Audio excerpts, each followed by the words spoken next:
Jadi kalau kita berbicara lapisan budaya kan artinya ada lapisan non budaya.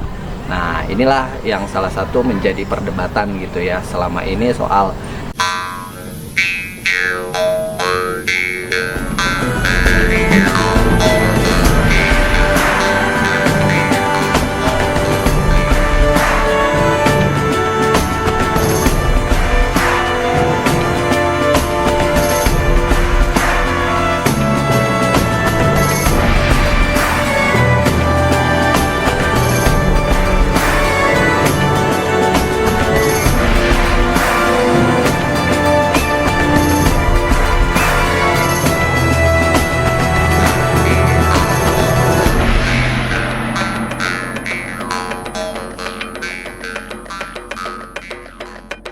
Maka mengajarlah.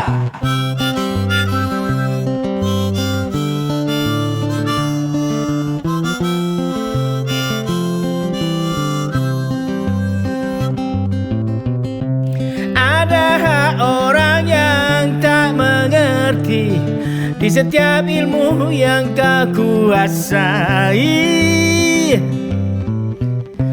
Maka mengajarlah supaya ilmumu berkah dan terus bertambah.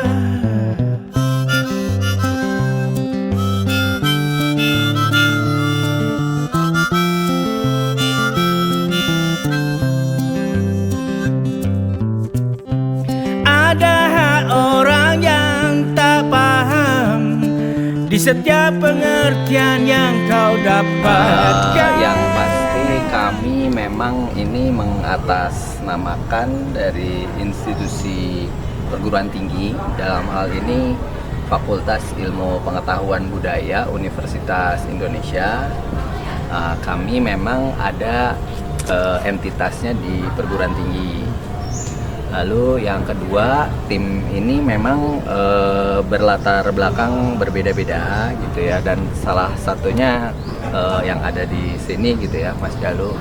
Jadi kalau saya sendiri di FIB atau Fakultas Ilmu Pengetahuan Budaya itu ada di Departemen Arkeologi sebagai pengajar atau dosen gitu ya, di anggota departemen, dan mengampu beberapa mata kuliah yang ada di Departemen Arkeologi itu baik di level S1, S2 maupun S3.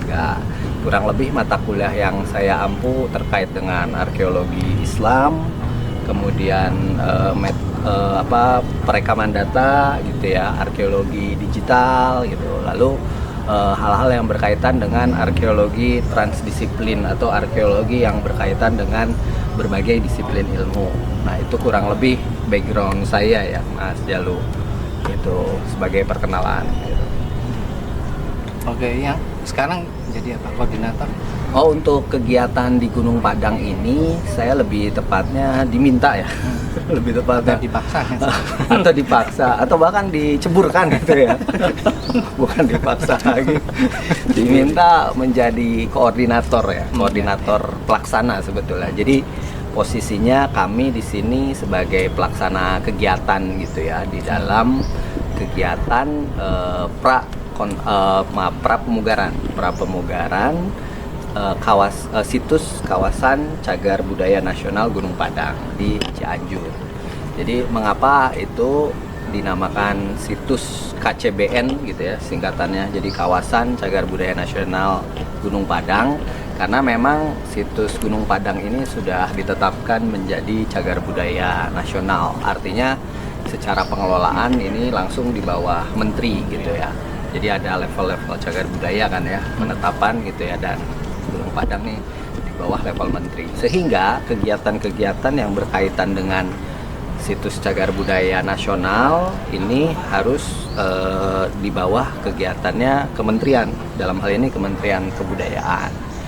Nah, memang secara background atau latar belakang kegiatan, jadi Kementerian Kebudayaan memiliki beberapa program gitu ya, dan salah satunya adalah studi prapemugaran. Jadi kalau kita berbicara sebetulnya bangunan cagar budaya gitu ya, atau struktur cagar budaya yang akan dipugar itu secara undang-undang, simpelnya tuh secara undang-undang mengamanatkan gitu ya, di bawahnya ada PP itu harus dilakukan beberapa tahapan gitu ya sebelum pemugaran. Nah, salah satunya adalah tahapan prapemugaran gitu. Nah, tahapan prapemugaran pun dibagi lagi gitu ya, ada 3 kegiatan atau tahapan, mulai dari studi kelayakan, studi teknis, dan juga gambar kerja atau DED itu gitu. Nah, di dalam tahapan-tahapan prapemugaran inilah Kementerian Kebudayaan itu menunjuk atau tadi menunjuk mitra untuk berkegiatan sebagai pelaksana gitu. Nah, salah satunya adalah dari tahapan ini tuh yang studi teknis yang ditunjuk adalah FIB UI sebagai pelaksana kegiatan. Maka dari itu kegiatan ini sebetulnya didasari oleh kerjasama antara 2 instansi, Kementerian Kebudayaan dan juga Fakultas Ilmu Pengetahuan Budaya Universitas Indonesia, dalam hal ini perguruan tinggi gitu. Jadi itu yang posisinya background mengenai kegiatan yang ada di Gunung Padang. Jadi sekarang itu lagi proses kegiatan prapemugaran situs kawasan cagar budaya nasional, yang dalam hal ini UI ditunjuk sebagai pelaksana kegiatan dalam tahapan studi teknis pada prapemugaran. Jadi cukup panjang ya, tapi memang secara undang-undang dan juga peraturan pemerintahnya seperti itu gitu ya, mengamanatkan. Jadi kurang lebih itu backgroundnya mengenai latar belakang saya dan peran saya di dalam kegiatan ini. Jadi saya koordinator kegiatan sebetulnya. Jadi kalau secara organisasi dalam studi teknis prapemugaran ini FIB ditunjuk, kemudian saya diminta menjadi koordinator, dan karena ini tajuknya kan judulnya tuh kegiatannya studi teknis ya. Jadi betul-betul kalau di bahasa kami tuh di perguruan tinggi atau di kampus tuh riset sebetulnya, mirip gitu ya. Jadi mungkin ada perbedaan dari terminologi bahasa pemerintah gitu ya, studi teknis, tapi di kami tuh di kampus ya sama seperti riset, penelitian. Nah, makanya karena ini penelitian yang berkaitan dengan teknis untuk persiapan pemugaran satu situs, dalam hal ini Gunung Padang, jadi kami harus melibatkan berbagai disiplin ilmu lintas disiplin gitu ya. Jadi kegiatan ini tuh multidisiplin. Nah, makanya meskipun FIB sebagai pelaksananya, tetapi para ahli yang terlibat ini dari berbagai disiplin ilmu yang ada. Jadi kami sudah koordinasi dan melakukan kajian awal, ternyata setidaknya kami tuh membutuhkan 7 kali 2 ya, 14. Jadi dibagi 2 termin gitu, 14 disiplin ilmu yang terlibat di dalam kegiatan studi teknis ini. Jadi mulai dari arkeologi, pemugaran gitu ya, tradisi lisan, sejarah, terus apalagi geologi, geografi, paleoseismologi, hidrologi gitu ya. Terus soal apalagi ya, biologi ya kan. Saya lupa tuh sampai 14 tim gitu ya. Setiap tim itu punya tenaga ahli dan juga tenaga teknis. Lalu di sana juga dibantu oleh tenaga lokal dan pembantu daerah lapangan gitu ya. Jadi keterlibatan semua pihak di dalam kegiatan ini tuh cukup kompleks gitu ya, dan saya dibantu oleh koordinator lapangan dalam hal ini gitu ya. Jadi kami membagi secara organisasi sebetulnya hal-hal yang berkaitan dengan project management di sisi satu, dan hal-hal yang berkaitan dengan teknisnya itu sendiri gitu ya. Jadi proyek manajer riset gitu ya dalam hal ini. Nah, salah satunya ya manajer risetnya ada Pak Ali Akbar ya, Mas Abe gitu ya, di situ sebagai manajer riset. Lalu ada koordinator lapangan yang menjembatani antara koordinator kegiatan dan juga manajer riset dengan para tim-tim ahli ini yang terlibat dari berbagai disiplin ilmu. Jadi kurang lebih seperti itu gambaran kegiatannya ya yang dilakukan di Gunung Padang untuk satu sesi ini gitu ya, di kajian studi teknis ini gitu ya, prapemugaran. Kalau Mas Ndin ini berapa timnya yang satu termin hitungannya apa? Istilahnya apa? Satu termin itu berapa orang? tahap kegiatan. Setahap kegiatan. Tahap kegiatan. Jadi saya meneruskan dari Mas Gilman. Kegiatan pemugaran itu memang harus dilalui oleh tahapan prapemugaran. Dalam tahapan prapemugaran itu ada 3 tahapan. Ada yang namanya studi kelayakan, ada yang namanya studi teknis, dan DED. Jadi mereka itu saling berkaitan. Jadi tidak akan mungkin studi teknis berjalan kalau tidak ada studi kelayakan. Begitu pula DED tidak akan bisa dilakukan kalau studi kelayakan dan studi teknis belum dilakukan. Jadi memang saling berkesinambungan. Dan kebetulan tim FIBUI itu diberi amanah untuk melakukan kajian teknis, studi teknis ini, di mana sudah ada studi kelayakan sebelumnya dan kita melakukan studi teknis yang dipercaya oleh Kementerian Kebudayaan melalui FIBUI. Dan kebetulan saya selaku koordinator lapangan itu sebenarnya mudahnya memang disebut sebagai fasilitator, karena tugas saya sebenarnya itu menjembatani bidang-bidang ilmu yang lain, tenaga-tenaga ahli yang lain yang kita libatkan di dalam penelitian ini, kemudian mereka memiliki waktu untuk ke lapangan. Karena kalau tim Arkeo sebenarnya itu sudah di lapangan dari awal September sudah mulai berjalan kegiatan, karena kalau di arkeologi kan berkaitan dengan pengambilan data secara ekskavasi. Jadi memang kami harus lebih dahulu gitu. Nah, sedangkan untuk keilmuan yang lainnya itu menyusul tuh pelan-pelan. Misalkan tim pandang datang, tim stratigrafi datang, ngecek, kemudian tim Kofdani Hilman ngecek seismologi, lalu juga kemudian ada tim geografi Mas Taki itu kemudian datang ke situs untuk melakukan riset sesuai dengan bidang ilmunya. Nah, hanya saja memang karena berkaitan dengan situs arkeologi sehingga memang pionirnya ini sebenarnya tim arkeo gitu. Jadi makanya tim arkeo itu bergerak dulu untuk membuka kotak ekskavasi untuk membantu tim-tim yang lain itu saat tiba ke lapangan mereka bisa menelaah, meriset dari hasil temuan arkeologi ini. Sebenarnya struktur-struktur ini seperti apa bentuknya, susunannya seperti apa, lalu timnya stratigrafi pandang melihat susunan tanah itu ada berapa lapis, horizon A dan lain sebagainya. Nah, memang diawali dengan penelitian arkeologi gitu. Jadi memang kebetulan di sini ada tim arkeonya juga, Mas Faiz itu adalah asisten korlap. Beliau yang bertanggung jawab secara kegiatan ekskavasi arkeologi, dan juga Mas Habri. Mereka berdua di lapangan itu sebagai koordinator yang Kota Gali gitu. Karena memang mereka bertanggung jawab di persoalan ekskavasi itu, seperti itu. Mas Danang di soal perekaman fotogrametri, foto dokumentasi dan lain sebagainya. Sehingga saat mereka sedang melakukan, lalu ada tim yang lain datang, nah itulah tugas saya untuk menjembatani tim yang lain untuk datang gitu. Sebenarnya tugasnya seperti itu, kayak gitu Mas. Oke. Kalau ini agak melompat ya, nanti yang teknis lagi Mas Danang. Aman. Mas Faiz dulu ya mungkin ya. Pernah sebelumnya dengar Gunung Padang itu sejak kapan? Oke, dengar Gunung Padang itu sejak kan saya kan kuliah di arkeologi itu masuk 2012. Nah, kebetulan di tahun-tahun awal saya perkuliahan gitu kan sempat ada berita Gunung Padang viral lah yang kayak gitu. Nah, sempat diseminarkan juga waktu itu tahun 2014 kalau nggak salah ya, 2013 atau 2014 gitu, di Gedung 9 di auditorium gitu kan, cukup rame gitu kan. Nah, disitulah mulai memahami bahwa ya ternyata situs ini ya memiliki potensi yang besar dan dengan sisi-sisi kontroversialnya segala macamnya itu dari situ sih, Mas. Terus impresinya apa ketika tahu jadi bagian dari tim gitu?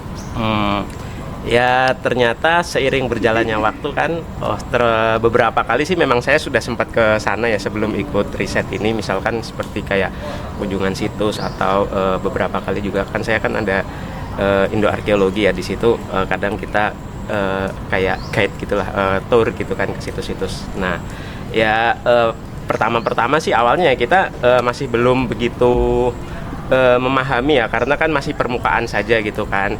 Nah setelah kita masuk ke penelitian ini ya, tim penelitian ini ya, pada akhirnya kita bisa pelan-pelan gitu kan mengetahui apa yang ada di dalam permukaan tanah itu gitu loh. Karena kan sedikit-sedikit sebelum kegiatan ini dilakukan kan mulai kita flashback kembali kan sebenarnya masalah apa yang diangkat sampai akhirnya sampai sekarang ini perlu dilakukan pemugaran seperti itu. Jadi ternyata selain dari sisi arkeologinya gitu kan, ternyata banyak potensi-potensi lain dari bidang keilmuan lain yang masuk ke situ gitu ranahnya dengan berbagai macam hasil penelitian mereka gitu. Itu cukup memperkaya sih pada akhirnya, Mas. Memperkaya dan malah bikin semakin kompleks gitu. Jadi seperti itu. Mas siapa? Sabri. Mas Sabri. Iya. Saya ingat Robin Williams kan. Oh, iya. Iya, Robin Williams. Dulu dulu apa kabar? Dulu ya. Betterman dulu dong, Betterman. Oh, ini cerita pengalaman aja Mas. Dibandingkan dengan contohnya tadi Sulawesi, apa yang membedakan yang perjalanan Anda di belakang itu dengan riset yang kali ini, menurut Anda pengalamannya apa yang menarik? Ceritanya sendiri bagi saya pribadi, dan memang ketika berhadapan dengan situs Gunung Padang, kemudian dibandingkan dengan penelitian-penelitian yang sudah pernah saya ikut, memang itu ada berbagai perbedaan sebenarnya, baik dari karakter situs, kemudian fungsi situs, ataupun temuan-temuan arkeologi yang ada di situs itu. Misalnya di Sulawesi lah pada umumnya ya, kita akan sering banyak menemukan, karena saya fokusnya ke prasejarah, kita akan sering menemukan gua-gua dengan potensi-potensi arkeologi yang mungkin periodenya, masanya itu berasal dari periode yang cukup tua gitu. Nah, meskipun misalnya ada juga yang situs-situs mungkin seperti pemukiman kuno ya, yang juga sebenarnya banyak di sana. Kalau misalnya contohnya mungkin di Buton, kita kan kalau mungkin sering dengar isunya benteng pulau dengan benteng terluas di dunia itu ada di sana seperti itu. Nah, kalau misalnya di Gunung Padang itu kasusnya mungkin atau karakternya agak berbeda ya, karena mungkin yang saat ini kita kenali bahwa ya dia merupakan situs prasejarah, tapi lebih ke karakter open site seperti itu, di situs terbuka seperti itu. Dan memang saya pribadi ikut dalam kegiatan ini tuh merasa bangga dan tertarik sebenarnya, karena memang kita sudah banyak mendengar juga bahwa situs Gunung Padang merupakan salah satu situs terbesar untuk situs megalitik di Asia Tenggara seperti itu. Nah, ini kemudian menjadi penting untuk kita lihat bahwa di Indonesia, khususnya di Pulau Jawa, itu punya potensi yang begitu besar, dan ya temuan ini tuh harus di preserve, harus dipastikan keberlangsungannya untuk kesejahteraan ataupun untuk berbagai kepentingan seperti itu. Yang menarik ya, kalau untuk saya sendiri pribadi ya, untuk karakter situs seperti Gunung Padang, saya baru pertama kali melihat bentuk situs yang seperti itu, dengan cakupan wilayah yang begitu luas, kemudian konstruksi bangunan yang begitu kompleks seperti itu. Nah, di tempat lain kita akan sulit untuk menemukan, khususnya di wilayah Sulawesi ya seperti itu. Kalau mungkin di Sulawesi kita akan sering menemukan konstruksi bangunan dari batu-batuan itu mungkin lebih seringnya di perbentengan gitu. Nah, memang di wilayah Sulawesi itu juga banyak, tapi untuk karakter seperti di Gunung Padang itu memang di sana tidak ditemukan seperti itu. Ya. Dan itu menjadi hal yang menarik bagi saya. Ya. Itu diyakini bawahnya masih ada lagi nggak? Wah, kalau untuk itu saya pribadi tidak bisa menyimpulkan ya, belum bisa menyimpulkan, dan ya kita sebagai arkeologi berfokus pada apa yang kita bisa saksikan sekarang seperti itu, dan data-data yang ada sekarang, nah itu yang kita jadikan acuan untuk berbicara bahwa ya memang kita sepakat bahwa Gunung Padang memang hasil dari karya manusia pada masa lampau seperti itu. Ya, dan sangat monumental lah seperti itu. Ya. Sudah canggih ya. Sudah canggih. Sekarang ke Mas Danang ya.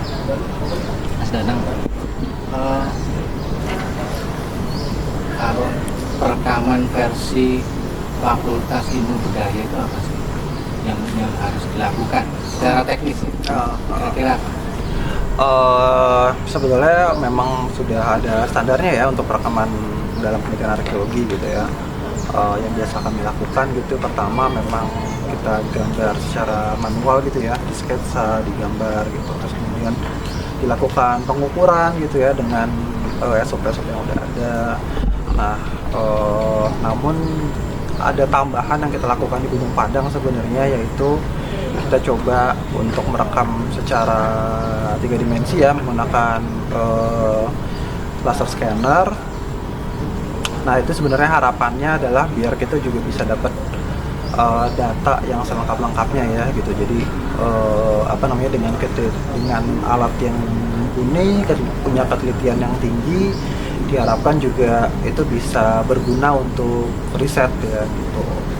Nah, yang kemarin kita lakukan seperti itu, terutama kalau untuk 3D laser scanner itu yang kita lakukan memang sekarang nih yang sedang berlangsung di sana, sedang berupaya untuk merekam situs secara keseluruhan gitu ya, secara kawasan dari teras 1 sampai teras 5. Terus kemudian yang sudah itu semua kotak yang udah kita buka, kotak ekskavasi yang dibuka itu sudah direkam menggunakan 3D laser scanner. Sekarang posisinya datanya sedang diolah gitu ya. itu termasuk proses rekonstruksi nggak kalau dipakai 3D? Nah, sebetulnya justru malah yang sedang kita buat adalah baseline-nya sih Mas gitu. Jadi kalau kita ngerekam 3D kan memang sebenarnya yang kita lakukan adalah hanya merekam ya, dan mencoba untuk memindahkan ruang yang ada di Gunung Padang ke dalam digital gitu ya. Justru malah itu jadi dasarnya ya. Jadi ketika misalnya mau melakukan rekonstruksi, itu bisa dilakukan secara digital terlebih dahulu gitu ya. Jadi dari data yang ada, kemudian misalnya apakah ada kemungkinan batu itu tadinya tegak terus kemudian sekarang jatuh atau seperti apa, itu bisa dilakukan terlebih dahulu secara digital gitu. Jadi memang cukup penting gitu ya, karena selain untuk perekaman data tadi sebagai data untuk riset, itu juga jadi jadi satu media gitu ya untuk bisa meminimalisir kerusakan gitu ya. Jadi kalau misalnya kita mau coba-coba make and match dan segala macam ya, kita bisa lakukan dulu secara digital gitu. Ketika misalnya memang sudah ketemu polanya, sepakat, kemudian itu baru bisa dilakukan di situs. Mas Gilman nih, temuan apa yang menarik? Kemarin kami ke sana ya, ada batu macam-macam, ada yang batu tapak macan, ada yang model wayang dan segala macam. Itu kalau awam, kalau saya kan orang awam ya, melihat kalau alami itu kayak susah gitu loh transisinya. Menurut sampean apa sih tempat apa sih itu? Bukan bukan kesimpulan ya, betul, tapi betul. praduga dulu lah, paling nggak sebagai hipotesis awal ya. Ya memang dari kalau kita mengikuti debat akademik lah ya soal Gunung Padang ini, kan ada beberapa pro dan kontra gitu ya. Pro dan kontra itu memang sangat sehat kalau dalam lingkup akademis gitu ya, karena itulah yang nantinya akan berimplikasi kepada konstruksi sebuah pengetahuan baru. Betul, jadi pemahaman new understanding gitu ya, jadi pemahaman yang baru soal suatu temuan. Jadi saya sih sangat senang sekali gitu ya bisa mengikuti dalam proses dinamika perdebatan, diskusi ilmiah yang terjadi gitu ya, karena dari situ kita bisa melihat bahwa memang ilmu ini atau satu keilmuan ini berkembang maju gitu ya, justru karena ada pro kontra ini gitu ya. Jadi saya lihat dari pro kontra inilah kita setiap akademisi itu berlomba-lomba untuk terjun gitu ya dengan pendekatan yang berbeda gitu ya. Justru dengan pendekatan yang berbeda kita terjun semuanya akademisi. Jadi itulah yang menambah keilmuan ini terus sesuatu hal yang baru. Jadi seperti gunung lah gitu ya, nambah tinggi. Nah itu. Jadi harus sepakat ya. nggak harus sepakat, justru malah itulah yang harus kita banyakin adalah ruang-ruang arenanya untuk mereka berdebat gitu ya. Dalam hal ini menurut saya sangat cocok gitu ya, ruang-ruang arena di kampus perguruan tinggi, di suatu seminar gitu ya, itu membahas soal perdebatan-perdebatan yang terjadi, bahkan sampai di tulisan gitu ya, di artikel, di jurnal, di buku gitu. Jadi nggak harus sepakat memang. Nah, sedikit pengamatan saya gitu ya soal pro kontra ini kan, yang pertama tentu soal bagaimana lapisan budaya. Jadi kalau kita berbicara lapisan budaya kan artinya ada lapisan non budaya. Nah inilah yang salah satu menjadi perdebatan gitu ya selama ini, soal di mana letak perbedaan antara lapisan non budaya dengan lapisan budaya gitu. Nah dari dua istilahnya tuh dua barometer yang ada nih muncul perbedaan versi gitu ya. Nah nanti mungkin itu lebih bisa dibaca, tapi pada intinya adalah kalau kita berbicara soal tadi pertanyaan mengenai seperti apa gitu ya temuan yang ada. Nah saya melihatnya bahwa ini bukan sesuatu yang final sebetulnya. Jadi apapun akan terjadi di kemudian hari gitu ya, temuan-temuan baru yang ada di Gunung Padang. Tetapi yang menarik bagi kita adalah sebetulnya bagaimana ini bisa terus berjalan, dan tadi yang saya sampaikan, arena untuk perdebatan akademik ini harus selalu diberikan gitu ya ruangnya, sehingga apa yang nanti muncul outputnya dari arena ini ya tentu suatu temuan yang baru gitu. Jadi itu yang menarik, yang poin pertama. Nah poin kedua soal substansinya gitu ya. Jadi saya kira yang disepakati, jadi di luar perdebatan pro kontra itu sebetulnya ada satu kesepakatan gitu ya, bahwa kalau kita pernah datang ke sana kan ada teras berundak dari 5 teras itu kan, itu memang kita semua udah sepakat itu adalah tadi lapisan kebudayaan gitu ya. Nah yang ada pro kontra itu kan lapisan di bawah sedikit gitu ya dari teras 5 itu, atau bahkan di lereng-lerengnya gitu. Nah itu yang menjadi perdebatan. Nah yang menarik adalah sebetulnya output dari kegiatan ini, kita tentu luarannya itu adalah rekomendasi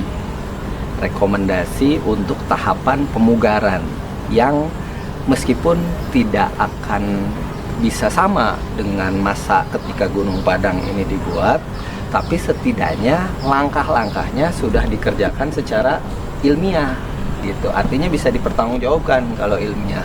Jadi rekomendasi itulah yang menjadi dasar bahwa ketika kita nantinya melakukan pemugaran itu, setidaknya kita sebagai akademisi itu punya etika dan bertanggung jawab gitu ya, bahwa prosedur yang kita lalui itu sesuai gitu. Jadi itu yang menjadi dasar dan bisa jadi spirit pegangan gitu ya, mau siapapun. Jadi tantangan terbesar dari situs ini adalah karena secara kronologis kan ini masuknya prehistory, dan yang kedua adalah tidak ada sumber-sumber pendukung lain gitu ya. Sebentar, prehistory itu hitungannya mulai kapan? Jadi memang kalau kita berbicara kronologi paling mudanya tuh kan di 2900 ya, sekitaran itu ya, yang di paling atas tuh dari dating ya, sebelum Masehi kan. Ya, jadi 3000-an sebelum Masehi gitu ya. Nah, sedangkan kalau komparasi data yang ada masa prasejarah ke sejarah itu kan di abad 4 Masehi gitu ya, yang ditemukan prasasti Yupa. Jadi jauh sekali. Jadi sulit sekali, tantangannya adalah bukti-bukti pendukung soal bagaimana situs ini ketika digunakan sebagaimana mestinya gitu ya pada masa itu. Nah, maka dari itu studi-studi lintas disiplin ilmu inilah yang bisa membantu setidaknya mungkin tadi gitu ya, secara prosedur keilmiahan itu bisa dipertanggungjawabkan gitu. Jadi itu yang menarik jadi dari prinsip bagaimana kita mempersiapkan proses pemugaran ini gitu ya Mas. Jadi Jadi kalau kami melihatnya ini tadi kalau kita berbicara statement-statement yang lain gitu ya, teman-teman kami gitu ya, betul ini perlu kita maju bersama gitu ya ke depannya supaya apa? Supaya ada hal yang bisa terdeliver gitu ya. Jadi kalau kita berbicara soal nilai suatu situs, kita tidak hanya berbicara bagaimana merekonstruksi masa lalu ketika situs itu ada, tapi kan yang paling penting adalah nilai yang bisa kita deliver ke masa kini dan anak cucu kita ke depan gitu ya, bahwa kita ini bukan bangsa yang tadi inferior gitu ya, di bawah bayang-bayang bangsa lain. Ternyata dengan kronologi yang luar biasa, waktu yang lama, nenek moyang kita sudah bisa membuat suatu struktur. Kan kalau Gunung Padang kita berbicara struktur gitu ya, yang sangat kompleks tadi disampaikan gitu ya. Jadi itu bisa dengan spirit kita memberikan nilai pemahaman yang lebih baru kepada generasi muda dan generasi mendatang gitu ya, soal bagaimana superiornya kita gitu ya di masa lalu. Jadi tapi tentu dengan tadi kalau kita berbicara dari aspek perguruan tinggi atau kampus dengan langkah-langkah yang ilmiah gitu, yang dapat dipertanggungjawabkan. Iya, kalau secara ini ya kronologis, artinya waktu itu sudah ditemukan teknologi atau gimana? Ini anu ya, dari awal kira-kira gimana? Kalau ya, kalau berbicara tentang manusia prasejarah atau manusia Nusantara zaman dulu memang sudah mengenal teknologi, sudah, tapi tentu saja bentuk teknologinya masih sederhana. Saya ingat sekali Branders dan Van Von Gelderen itu selalu menyebutkan 10 kepintaran manusia prasejarah Nusantara. Salah satunya itu mengenal astronomi, ilmu perbintangan. Lalu kemudian mereka sudah mengenal yang namanya sistem irigasi. Lalu kemudian mereka juga sudah mengenal sistem organisasi. Artinya manusia-manusia prasejarah, walaupun mungkin di mindset kita kebanyakan orang prasejarah Indonesia tuh tidak pakai baju lalu hidup nomaden, tapi sebenarnya di luar itu mereka memiliki kepintaran itu. Mereka sudah mampu berorganisasi, mereka sudah mampu membuat karya seni berupa kapal genggam dengan hiasan-hiasan, dan mereka juga sudah bisa astronomi, ilmu perbintangan. Mereka tahu kapan musim tanam, kapan mereka tahu kapan harus musim panen. Lalu kemudian mereka juga menggunakan ahli juga navigasi gitu. Makanya di zaman saya kecil itu selalu ada lagu Nenek Moyangku Seorang Pelaut, dan itu sekedar bukan cuma lagu tapi memang mempresentasikan manusia pada masa lalu. Memang bangsa kita itu memang sudah cukup maju di bidang hal itu gitu loh. Dan seperti yang tadi Mas Gilman bilang bahwa dengan bayangan zaman sekarang yang menganggap manusia prasejarah Indonesia itu inferior gitu ya, padahal sebenarnya enggak, kita juga lebih lebih besar gitu ya. Salah satu buktinya ya itu bangunan megalitik. Ini baru satu situs megalitik yang namanya situs Gunung Padang, yang memang besarnya dan juga secara struktur mungkin kita bisa wow gitu melihatnya. Tapi nggak jauh dari Cianjur misalkan, di daerah Sukabumi ada yang namanya situs Tugu Gede, itu juga peninggalan megalitik. Walaupun dia tidak semegah pembentukannya seperti Gunung Padang, tapi mereka punya step by step ruang-ruang yang memang dibuat oleh manusia zaman lalu, masa lalu itu, prasejarah itu, untuk orang beribadat pada waktu itu. Oh, di sini ada step awal, lalu di tengah-tengah ada sarkofagusnya. Lalu naik sedikit itu ada tubuh besar sekali untuk tempat puncak ritualnya. Jadi sepertinya manusia prasejarah kita itu sudah memahami hal itu gitu. Memang kalau kita berbicara mengenai teknologi, kebetulan di kami juga ada nama mata kuliahnya Teknologi Kuno Indonesia, dan itu memang kita mempelajari bentuk-bentuk teknologi. Bagaimana cara kapak perimbas itu dibuat? Ada sistem ini pukul gitu. Juga ada sistem pahat gitu, dan itu salah satu bentuk teknologi. Ya, kalau kita membayangkan teknologi zaman sekarang tentu berbeda jauh. Dan itu bisa disebut sebagai mahakarya teknologi manusia prasejarah pada zaman dulu. Jadi sebenarnya kita belum sampai mekanik ya. Ini merangkai-rangkai gitu. Merangkai yang seperti apa tuh? Jadi kayak jadi alat angkut atau semacamnya. Nah, Ini kalau sesuai dengan bidang ilmu saya ya. Mungkin Mas tahu Candi Borobudur. Bagaimana cara kita ngangkut batu di atas? Pasti ada yang namanya katrol. Pasti kan diangkat nggak dipegang, nggak rame-rame bareng-bareng itu. Pasti ada sesuatu yang berusaha untuk mengangkatnya sampai ke atas. Dan sepengetahuan yang saya pelajari, memang pembangunan Borobudur itu sendiri kan step by step ya. Dia ada bukit, lalu bukitnya itu dipapras bagian atas, jadi agak datar, lalu kemudian batu-batu disusun. Nah, cara untuk kita membawa batu itu tentu kan nggak menggendong, pasti ada tarikan, ada suatu kinetis itu. Dan itu kebetulan memang sudah ada tesisnya, proses pembangunan Candi Borobudur, dan itu memang dijelaskan ada semacam pengait untuk mengangkat dan membawa batu dari posisi awal, lalu kemudian dibentuk kotak-kotak, lalu kemudian disusun. Yang menariknya adalah kalau kita berbicara mengenai struktur atau bangunan masa lalu, khususnya pada masa-masa prasejarah maupun awal-awal Masehi, kita sudah mengenal teknik juga sebenarnya, teknik bangunan. Jadi Mas, mungkin kalau misalkan kita melihat ke candi-candi yang besar, Candi Borobudur, Prambanan, itu ada yang namanya teknik kunci, batu kunci, di mana batu itu Majapahit juga. Nah, bagaimana batu itu sedemikian rupa dibentuk supaya dia klop oleh orang pada masa lalu, sehingga kalau terjadi guncangan atau apa itu yang nggak akan bisa nggak akan bisa copot. Bagaimana kita membentuk kalau kita pernah ke Borobudur, membentuk atap yang sedikit melengkung setengah lingkaran, itu kan pasti ada step by stepnya. Kalau sekarang kan tinggal pakai papan, taruh batu batas, kubur pakai semen, habis itu papannya dilepas dia udah berdiri. Ternyata gempa dikit runtuh. Sedangkan kalau zaman dulu batuan kunci itu yang menyebabkan bola gitu itu juga tidak mudah runtuh gitu. Nah, itu salah satu teknologi yang asli kita itu sebenarnya. Dan itu per batu ya? Per batu. Artinya nggak ada Iya. template gitu, nggak ada. Nah, per batu. Jadi tergantung situasi aja. Kalau misalkan kalau ada dua batu kita giniin udah rekat nih, oh ya oke. Tapi ada satu posisi, ternyata dia ngangkat, akhirnya dilobangin batu sini dilobangin, akhirnya mereka bikin batu sendiri seperti lonjong, ditancap ke sini, udah kuat mereka. Kalau yang di Gunung Padang kemarin apa? Nah, kalau Japon itu struktur yang di Gunung Padang memang sampai saat ini masih dalam proses analisis.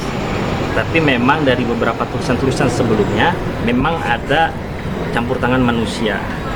Nah, salah satu yang bisa dilihat ini berdasarkan laporan, bukan hasil kajian yang sekarang nih, Mas. Karena kajian yang sekarang itu masih dalam proses. Tapi dari laporan-laporan sebelumnya, salah satunya juga Prof. Dani Hilman menyebutkan bahwa ada semacam perekat yang menggabungkan dari satuan batu yang lain. Itu yang kita sebut mortar. Nah, tapi apakah mortar itu sebagai perekat beneran atau memang itu proses alami dari suatu batuan? Nah, ini yang menjadi titik juga, salah satu titik pusat perdebatan. Apakah mortar itu adalah merupakan lapukan kulit bawang dari batu-batuan yang ada, atau memang sebenarnya sama manusia masa lalu itu memang ditaruh di situ sebagai untuk perekat? Dan juga ada juga beberapa batuan-batuan yang bentuknya berbeda gitu. Dan kalau misalkan kita batuan banyak yang patah, Mas. Jadi kalau misalkan kita lihat kok batuannya kayaknya bentuk patahannya sama seperti yang di sebelah sini nih gitu. Terus kita lihat ternyata ini batuannya dari sebelah sini. Seperti itu. Nah, anastilosis itu yang biasanya kami kembangkan, tapi itu kan masih dalam proses kalau itu. Dan kebetulan salah satu titik poin perdebatan juga adalah soal kedalaman. Banyak percaya lapisan budaya Gunung Padang itu berada di kisaran 1 sampai 1,5 meter. yang atas aja. Di setiap teras itu. Tapi tim kami itu berhasil menggali lebih dari itu.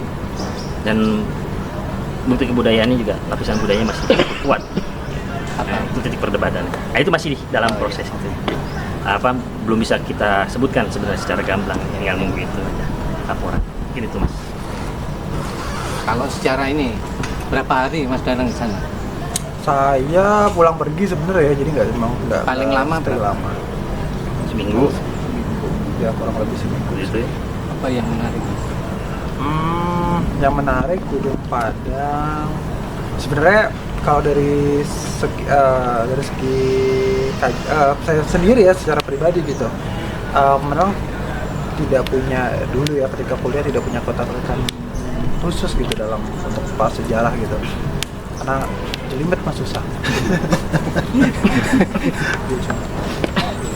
Nah tapi ketika ke sana sebenarnya ya yang satu menarik kalau ukurannya ya besar gitu ya.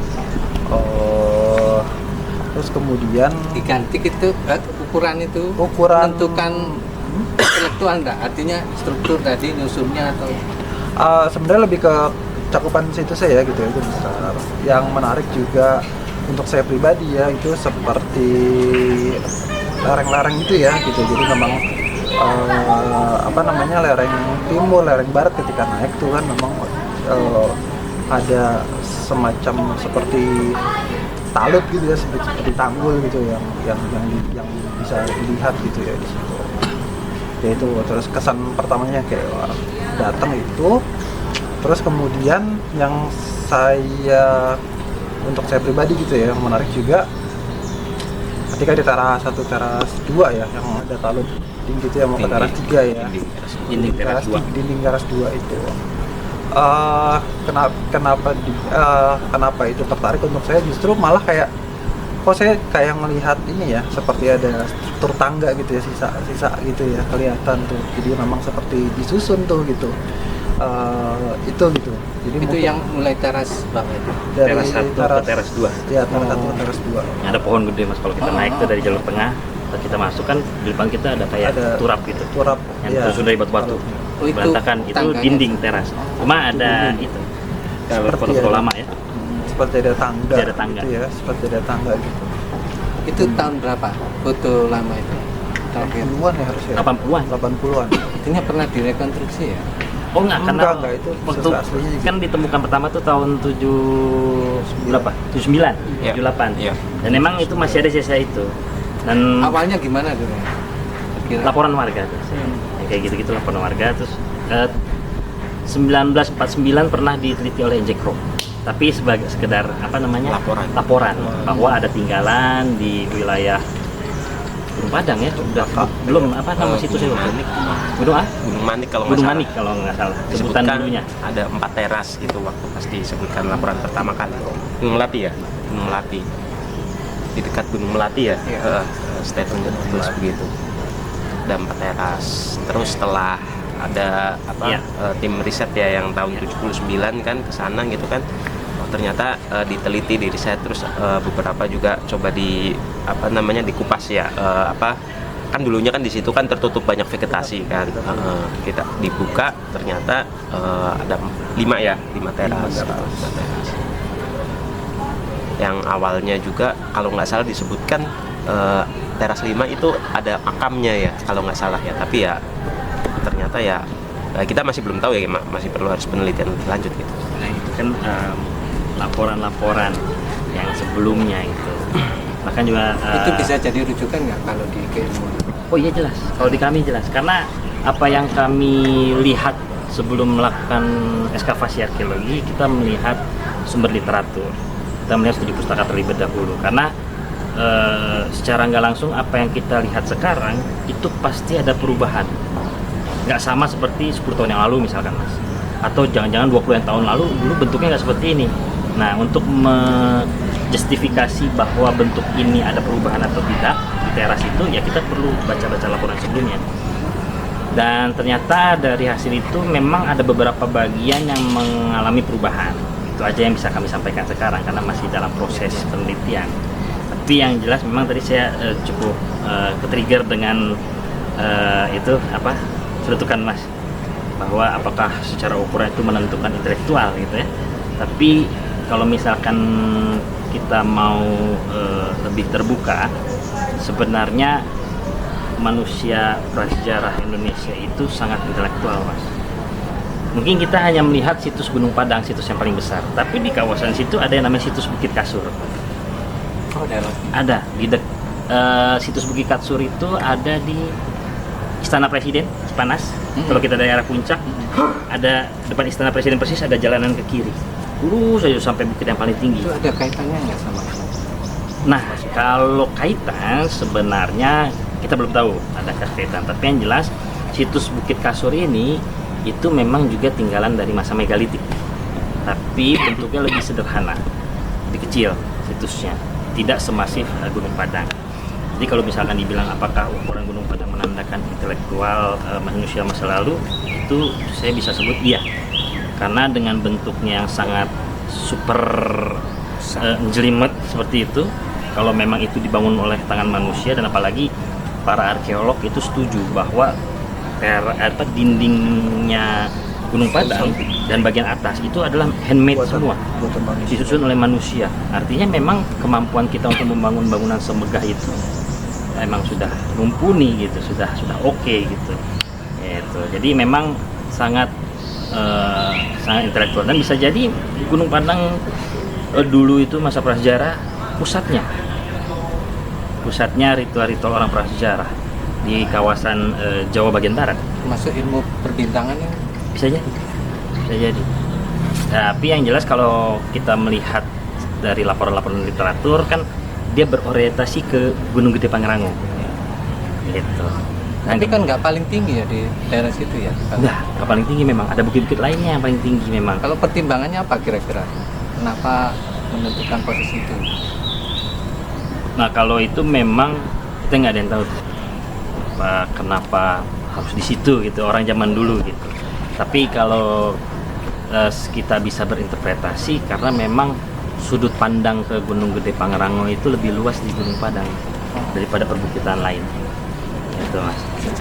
Secara visual. Dan itu kan berkaitan sama konsep religi sebenarnya.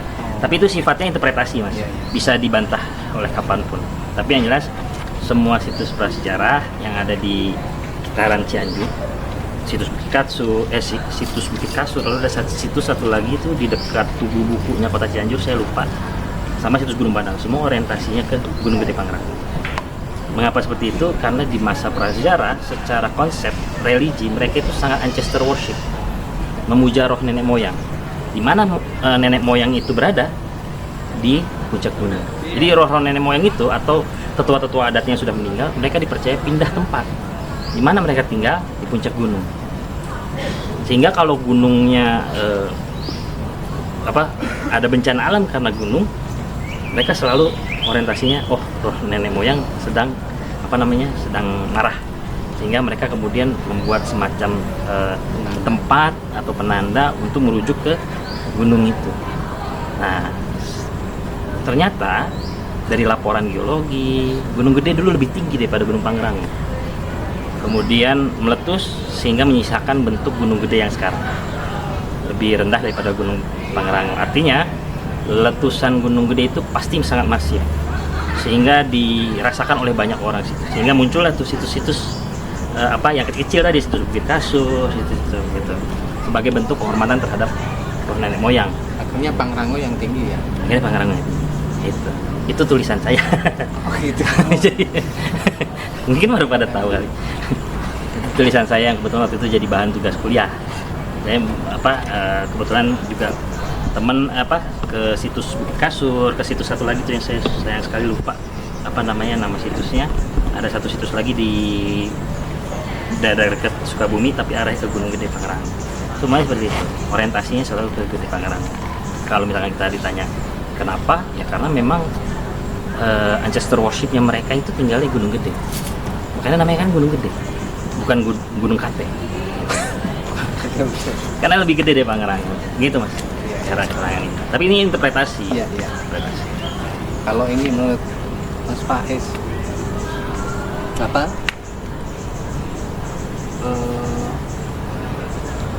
ini sering ini ya, proyek yang kemarin kan proyek kekinian. Kalau di daerah kami di Malang itu ada situs yang bisa membelokkan jalan tol. Iya. Ya jalan sekarang. Iya. Nah, seberapa penting sih? Ini mungkin agak umum. Iya. Seberapa penting sih hal-hal kayak gini? Ini kan mungkin jadi bagian dari kaca benggala ya, dari cerminan untuk masa depan. Ya. Bagi anak-anak muda yang kira-kira ya mungkin pertanyaan sama ini, penting nggak sih kayak gini gitu? Ya sebenarnya situs-situs atau teman-teman arkeologi itu kan bukti kehidupan masa lalu gitu kan, yang mungkin seiring berjalannya waktu orang-orang pendukungnya kan sudah mulai nggak ada gitu kan, mulai keturunan-keturunannya juga mungkin ada cerita-cerita yang disampaikan secara turun-menurun, tapi kan kadang itu juga semakin kesini semakin bias ya. Nah, tapi kan dengan adanya bukti artefaktual ini kan menandakan bahwa kita di daerah tersebut dulu terdapat peradaban gitu, terdapat jejak-jejaknya yang pada akhirnya mungkin karena masa kini ya kita mulai banyak melakukan pembangunan segala macamnya kayak gitu, yang pada akhirnya bisa menyibak kembali gitu kan temuan-temuan yang udah ratusan tahun terpendam di situ. Kita mulai kaji lagi gitu kan, mungkin ada banyak data-data yang kita terlupakan gitu kan, kita nggak tahu. Nah, dari situ kan misteri-misteri masa lalu, dengan adanya temuan-temuan tersebut kan kita bisa menambah gitu ilmu-ilmu masa lalunya gitu kan, kebudayaan, kehidupan masyarakat zaman dulu gitu. Di situ kita Mungkin ada tambahan dari mas yang lain, Kalau seberapa penting? Kalau saya, semua tinggalan kepurbakalan yang menjadi bukti peradaban manusia masa lalu itu sifatnya itu penting sekali buat ilmu pengetahuan, buat juga warisan ke anak cucu sebenarnya. Itu sangat penting sekali. Namun di dalam pelaksanaannya memang kalau kita melihat kasus yang adanya temuan sehingga kemudian membelokkan pembangunan jalan tol, itu kan pasti akan menambah dana itu biasanya. Tapi selama lahannya tersedia, mengapa tidak? Karena kebetulan yang di Malang itu kan tinggalan candinya kan cukup besar tuh. Dan saya juga waktu itu Di belakang rumah saya teman. Oh di situ. Oh, saya pernah ke sana Mas, dipanggil. gitu ya? Iya. Untuk tenaga ahli di sana. Dan memang selama masih berpotensi untuk bisa diputeri ada lahan itu, saya pikir itu menjadi keputusan yang cukup bijak, cukup baik untuk membelokkan jalan tol untuk melindungi temuan itu karena sifat yang penting tadi. Tapi kalau kita berkaca di kota-kota besar misalkan kayak Mas Faiz di MRT, kali ternyata di dalamnya ada bekas-bekas rel panjang sekali, dan secara arsitektur atau secara konstruksi nggak mungkin jalur rel MRT itu dibelok gitu, ya kan? Akhirnya Mas Faiz dan teman-teman mungkin membicarakan hal itu terkait apakah relnya akan dipindahkan, lalu kemudian setelah stasiun itu jadi relnya dikembalikan lagi lalu dibuka biar orang-orang tahu dulu ini stasiun ini dulu ada rel temuan ini. Nah, karena di kami itu karena sifat yang penting dan secara konstruksi tidak diangkat gitu ya. Ya kita biasanya ada yang istilahnya preserved by documentation. Jadi memang kami foto selengkap-lengkapnya, sejelas-jelas sedetail-detailnya. Kemudian kalau memang temuan itu harus diangkat, ya mau nggak mau kita angkat. Dan itu terjadi di pembangunan stasiun Bekasi tahun 2021 akhir. Dan kebetulan saya terlibat di situ, memang Itu diambil. dia angkat. Itu ada struktur bekas saluran air. Gitu. Dan zaman Belanda. Dan memang ada beberapa ya, ada kalau saya nggak salah ada 3. Yang kanan kiri udah hancur setengah, yang utuh yang paling gede malah yang di tengah itu. Dan itu yang menjadi kemudian ada orang yang foto lalu kemudian viral di media sosial, lalu dianggapnya KAI tidak tidak cinta dengan kebudayaan lah, karena itu kan bukti. Ternyata setelah saya ke sana, oh ini ternyata bagian dari saluran air yang dibangun oleh orang-orang kolonial untuk bisa ke Kali Bekasi.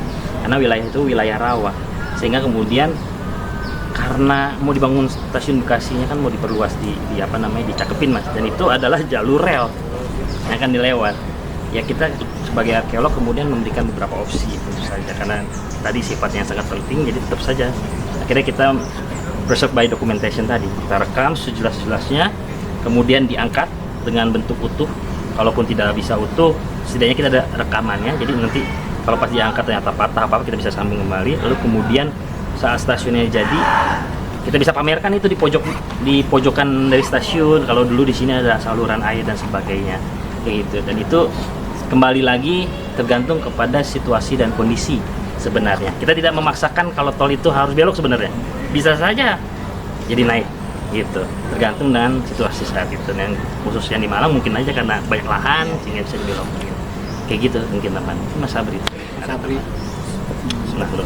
Seberapa penting gitu Aman. arkeologi ya. Saya mungkin mau melihat penelitian-penelitian lain lah. Kalau di dalam penelitian arkeologi seringkali kita bisa menemukan sebenarnya informasi-informasi yang bisa merubah pandangan banyak orang.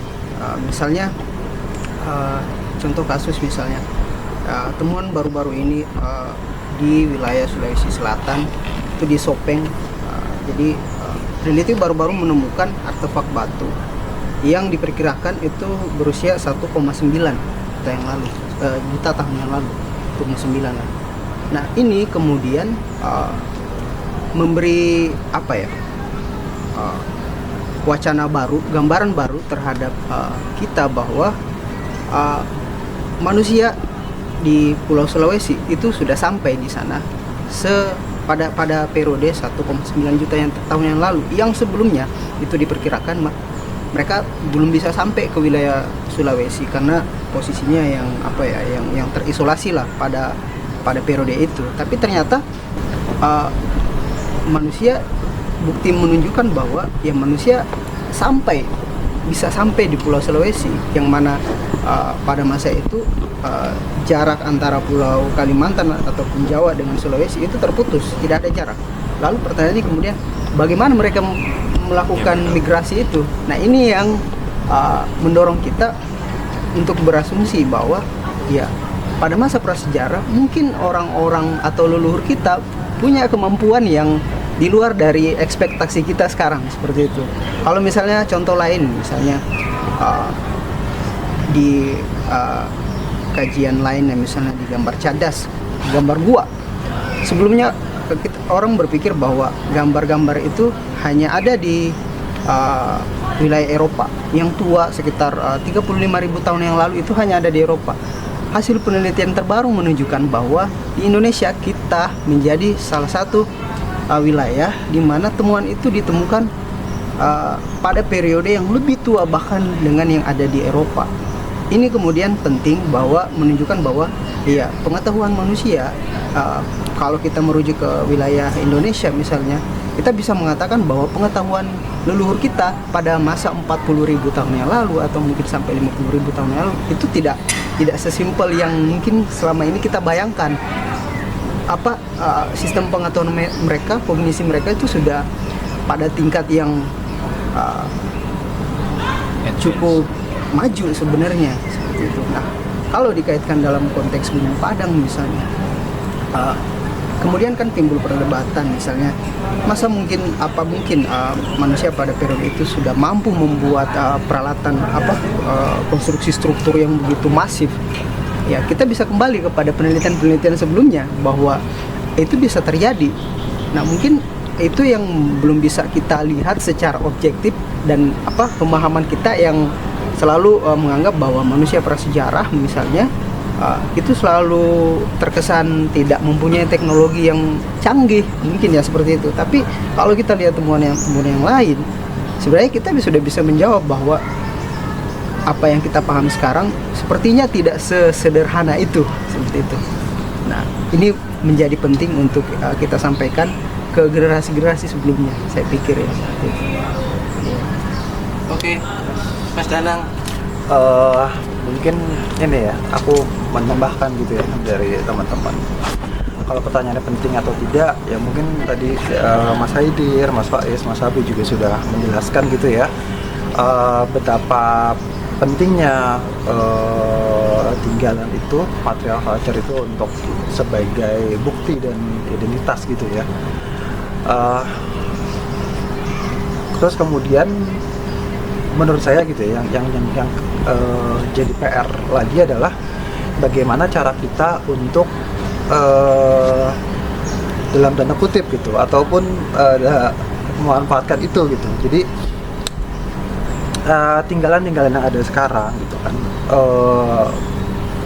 harus juga punya manfaat untuk orang gitu ya, untuk orang, minimal orang-orang yang memang tinggal di sekitar situs atau tempat itu gitu. Apakah dari segi ekonomi, terus kemudian identitas, bisa juga jadi penghidupan mereka atau lain sebagainya, itu juga harus bisa dilakukan gitu sebenarnya gitu. Kayak dan itu juga justru malah jadi satu satu trigger gitu untuk mereka ya, ketika mereka merasa memiliki dan itu punya nilai manfaat untuk mereka, mereka kan juga pasti akan menjaga itu gitu ya. Itu juga yang mungkin menurut saya di beberapa tempat belum terlaksana dengan baik gitu ya, gitu. Jadi pasti ada gap lah gitu yang cukup jelas antara pemerintah dengan masyarakat, antara community dengan masyarakat gitu. Mungkin suatu saat ya masyarakat yang sekarang, maksudnya kami gitu ya, kita gitu sebagai peneliti, sebagai arkeolog gitu ya, dengan latar belakang ilmu yang memang membidangi itu, juga harus memikirkan bagaimana masyarakat ini gitu. Ketika misalnya itu ditemukan, dikubar, terus kemudian kan memang karena sifatnya yang rapuh dan terbatas, makanya memang kita sebisa mungkin untuk melindungi si artefak ini gitu ya, baik itu artefaktual ataupun situs atau struktur gitu. Tapi kita juga harus memikirkan bagaimana benda ini, tinggalan ini juga bisa punya nilai manfaat yang jadi nilai tambah gitu ya untuk masyarakat. Jadi memang sangat